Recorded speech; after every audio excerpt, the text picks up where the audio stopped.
Hello, friends. Today you will get to listen in on a session that David and I did in Bessemer, Alabama. Stay tuned.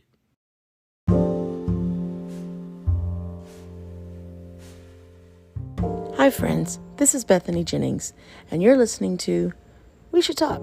It's a podcast where we talk about anything and everything to encourage, equip, and empower you to be a decent human. Let's talk.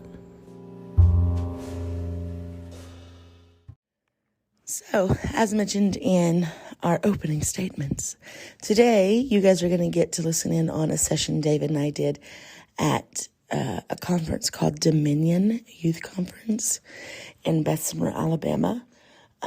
We were with Carrie and Tori Jones and their youth group and the sanctuary of there in Bessemer, Alabama. It was a wild time. We got to be with some friends, like Donnie Bright, and we got to be with Reverend Keith. But we also got to be with some new friends, so that was fun. But we had a great time in Jesus, and we led worship, and we praised and danced, and we went into deep worship, and Pastor Ben actually preached the event. So it was kind of cool to get to work with Pastor Ben, not just in Silsbee, but abroad. Anyways, so we ended up doing a session more of like a sit-down style, so it was kind of more conversational. And about halfway through it, I was like, you know what? I'm just going to hit the record button, which, as most of you know, is how most of the episodes this season are happening with the quality conversation theme for the season. I'll just be having a conversation like, hang on, I'm going to hit the record button. But I didn't even tell David I hit the record button. For the record, David never wants to be on an episode, ever. Ever. I've asked him specifically to say, hey, you want to do an episode with me? No.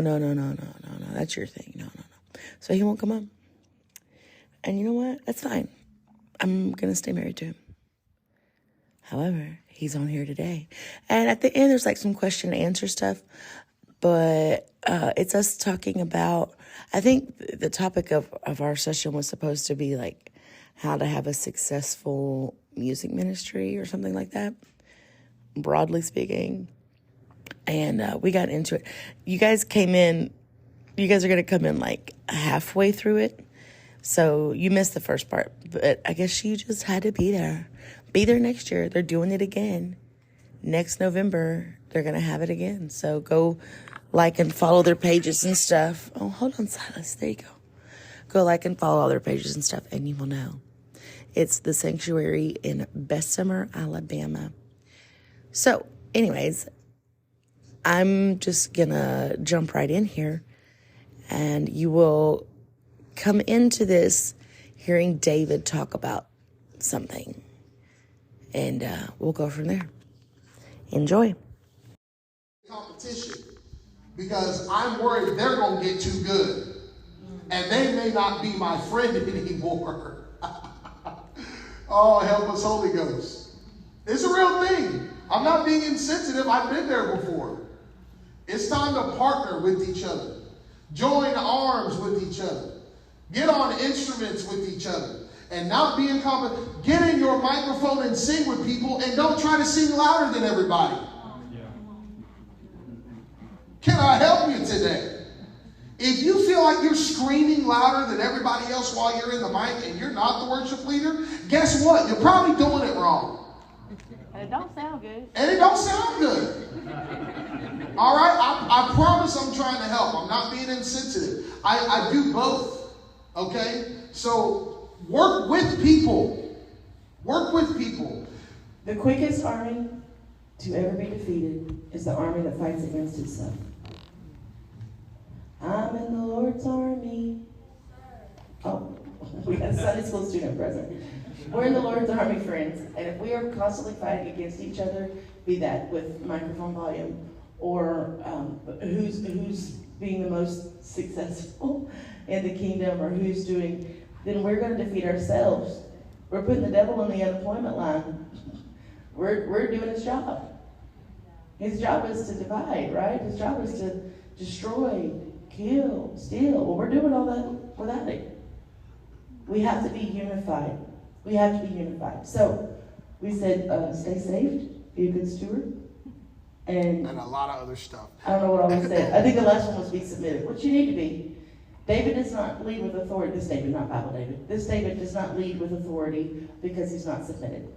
If you want to have authority, you have to be submitted in order to get it. The more submission, the more authority. And submission begins where agreement ends. You're not always going to agree with your leadership on what that part should be. You're not always going to be happy when your pastor says, I'd rather you not participate in that event. Fact is, they probably know more than you do, and they're sparing you from something.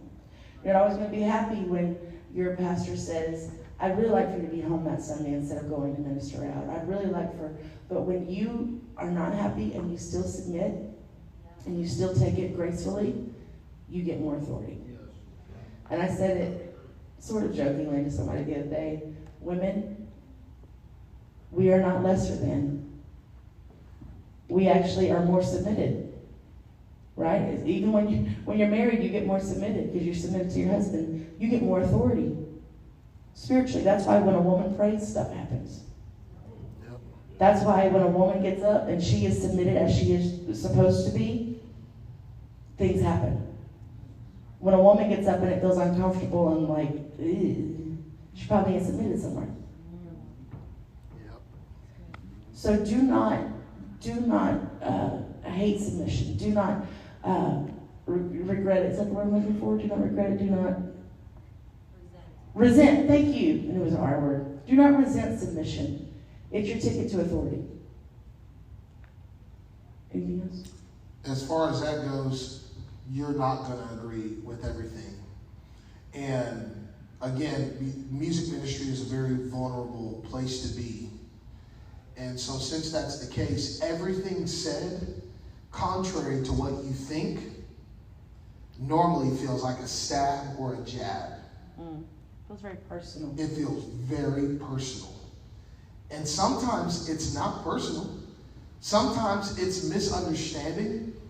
Sometimes it's miscommunication, especially if you have leadership that is not musical. And sometimes if you have leadership that is musical. Sometimes it's one of those things where you're literally just going to have to say, all right, Pastor, whatever you say, we're rolling with it. And you want to know what's going to happen?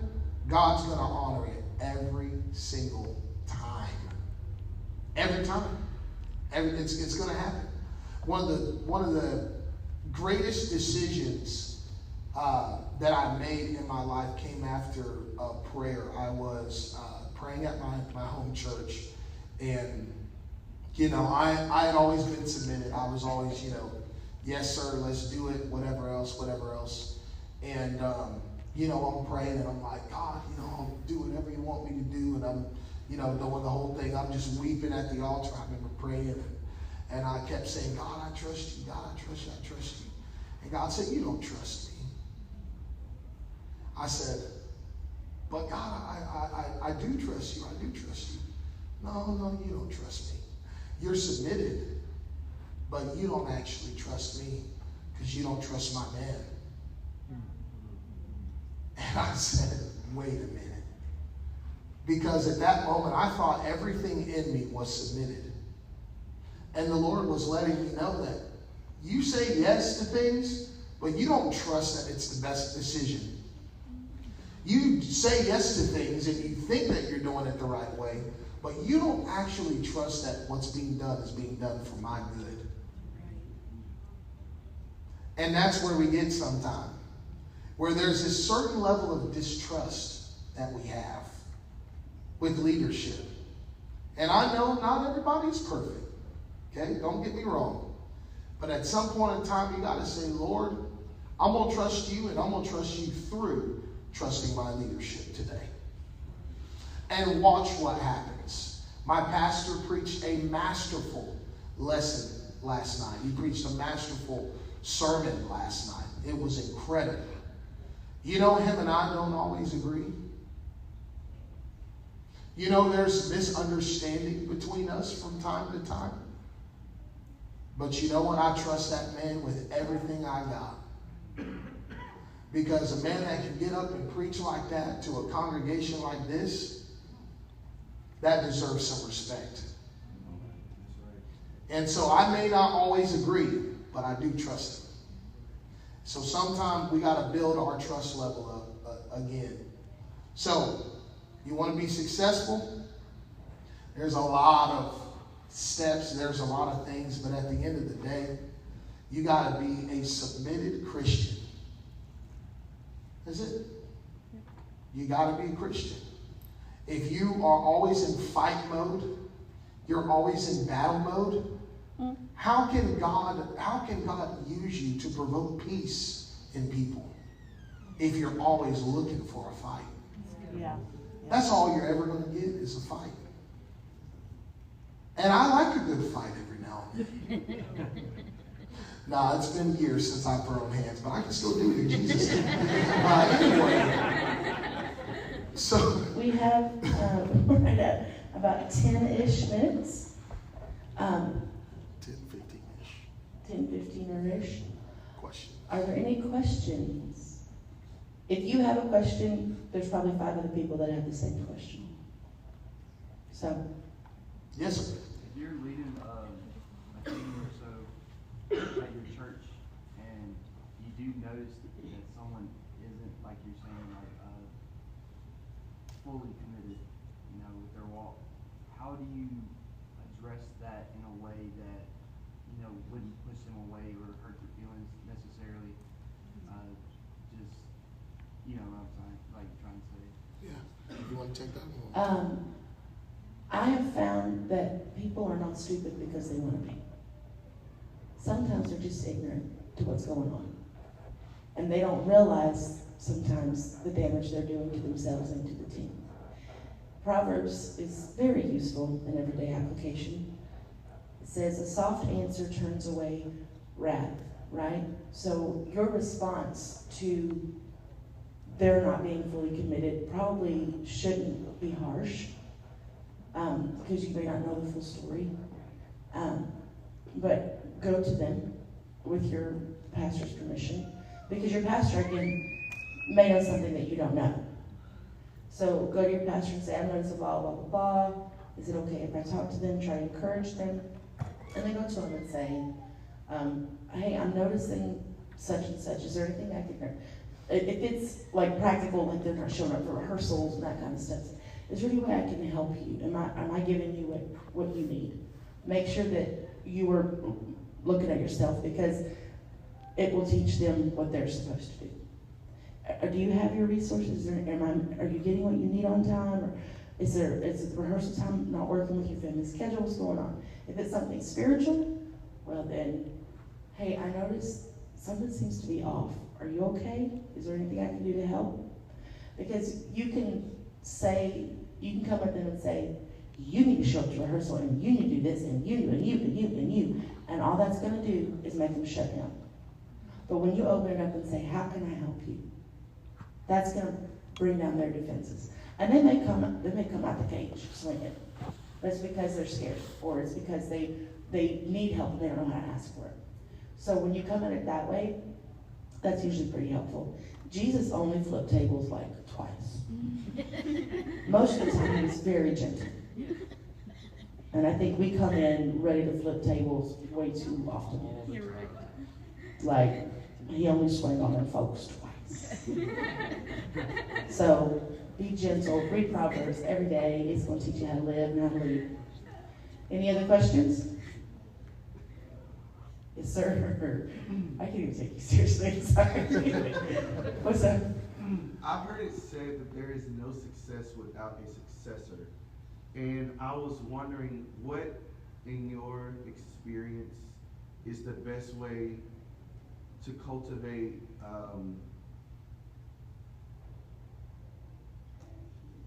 how would it be best to expand a team so that multiple people can grow? In my church right now, all the musicians are the only musicians. So when somebody's sick or something, then the service, drastically Yeah. suffers, Yeah. depending on which instrument it is. Yeah. And I was wondering, how do you expand that team so that you get to a point to where there's no lack? I know there's a variety of talent levels, but So for us, the Lord really, laid it on both of our hearts to start to teach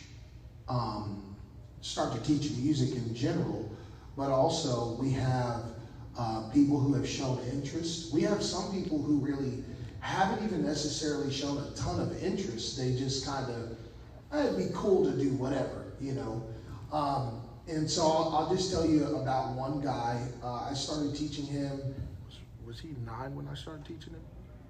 Yeah, sure. 9 or 10-year-old kid in our church, always tapping on his legs, always whatever. I'm like, So when we basically talked to our church, and hey, we're going to be teaching whatever, I started teaching this kid drum lessons. He was either 10 or 11 when he played his first Sunday service. And I'm talking about oh, that's nice, sweet kid. Nah, the kid was playing. Okay? And so what I will tell you as far as that goes is search out people who you feel or that you've noticed that may possibly have potential in your church, and then also create a culture, like a teaching culture or even a nurturing culture, to where it's not a super critical atmosphere. Because it's really hard to build somebody up when you're always tearing them down. Most successes are prevented because people are afraid to fail. And I have to be perfect before I can do this, and I have to work. But if they understand it's okay if I mess up, as long as I'll fix and get back on track, then they're not afraid, because they can't be successful if they're not given space to be successful. Yeah. So really, by cultivating this nurturing atmosphere, you can find keyboard players in your church that be like, oh my goodness, I can't believe, whatever else. Yeah. And I will throw this out there. Structure helps a lot. So from the top down, like songs, resources, chord charts, number charts, everything. And as you're working with people, like if you're the only keyboard player, as you're working with them, use the chord charts you would use in church if you use chord charts. They got to start somewhere. They're not going to start off with nothing in front of them and just being able to do everything. So give them a structure first, which means you're going to have to get organized yourself as well. Have to get structured. And as you get structured and as you do it, and the more you teach, the better you're actually going to learn your instrument when you start pouring in to other people.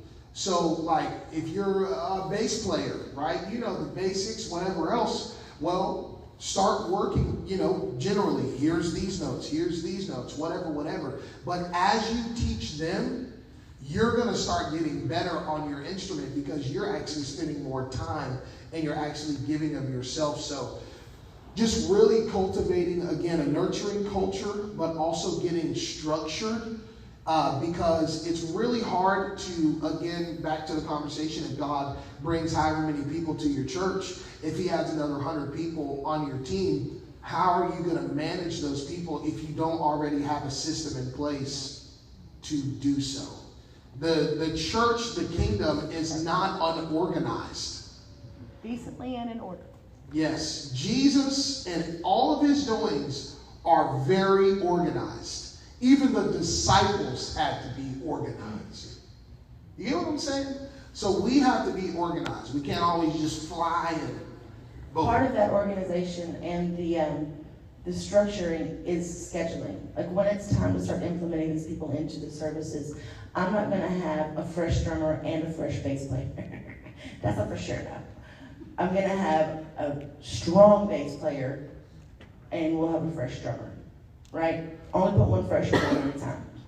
Because if you're just like, here you go, no safety net, enjoy yourself, they're not going to play again, right?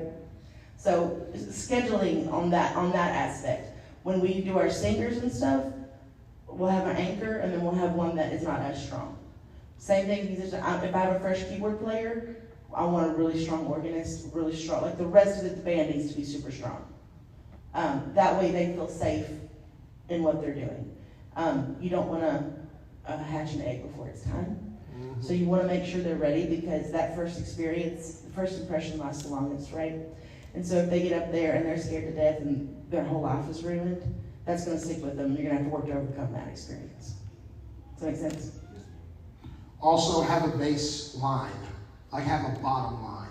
You know, like if you're a drummer, know these beats. If you're a keyboard player, know how to play these chords. If you're a bass player, know how to do, you know, have like a bottom line, so that whenever they actually do get put into service, it's not a train. And prepare your leadership. Oh yeah, tell them. Like I tell Pastor Dan Bishop all the time, I say, hey, listen, we have a fresh drummer today, and he's prepared for what's coming. But if you throw anything extra, just give us a heads up so that we can prepare him. Or so-and-so is leading this song today. We're working with them to be a better worship leader. They're ready for what we've prepared for. But if you throw something else, please let us know.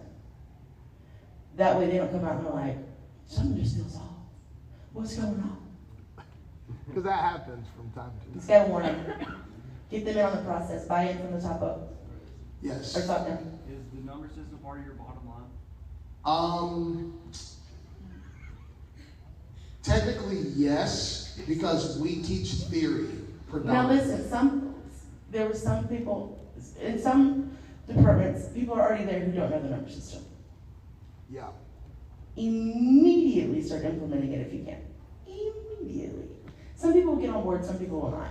However, I have found that if the train keeps moving, either they get on board or they get ran over. In a nice way. We love you. Bye-bye. See you later. All right. Next question. Yes. How do you know if God's calling you in the music ministry? Well, I'll put it this way. You will know if God is calling you into ministry. Music is just the avenue in which you do what you do. But God will first call you to ministry. And ministry has everything to do with others. When God starts laying an extra burden on your heart, when you go to prayer and God begins to speak to you or say things, when your relationship with God begins to get better and better and better, and God is moving you into ministry, that's the real difference here. If it's just music ministry, it will always just be centered around music.